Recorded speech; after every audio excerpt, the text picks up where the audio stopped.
Дараагийн аас хөрөнгөчл гүйлгэнтгийн гэр бичиж туршиж үзэх гэсэн хичээл байна.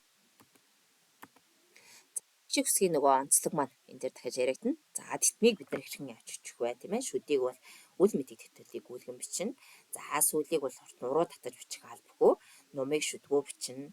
За дээтэй үсгийг бол гидсний өмнө орсон дээтэй үсгийн шүдийг бичихгүй. Наа үсгийн туслыг энэ битлүүр бичнэ. Гаа үсгийн туслыг бас ингэж хоёр тусдан цэг тавихгүйгээр ингээд бүр хэлбэр бичиж болно.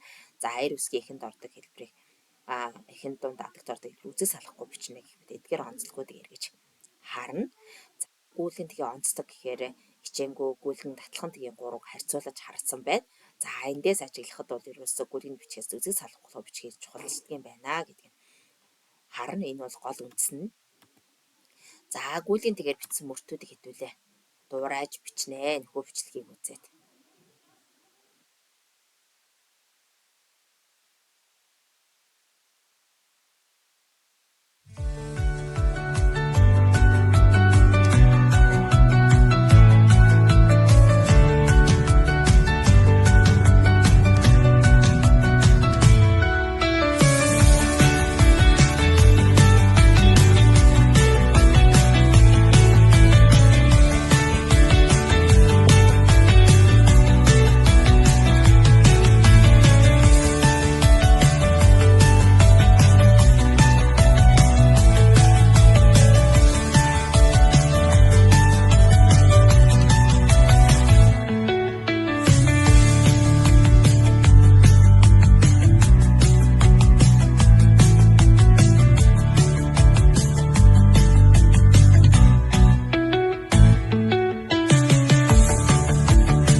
За таад маань ажилласан байх гэж бодож байна. За дараагийн бас дахиад нэг бичвэрийг хэрхэн яаж бичсэн бэ гэдгийг таад маань ажиглаж агаад дуурайж бичнэ гэсэн үг.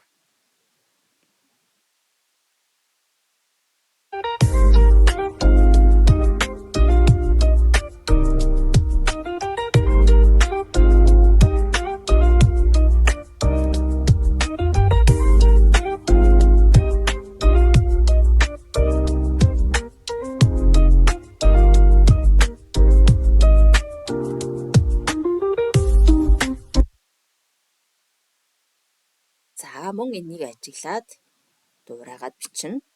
За дараагийн бичлэгийн дахиад өөр одоо дөрвөн мөртийг эрхэн яаж бичиж байна гэдгийг ажиглаад зогсоож байгаад дуурайгаад бичнэ.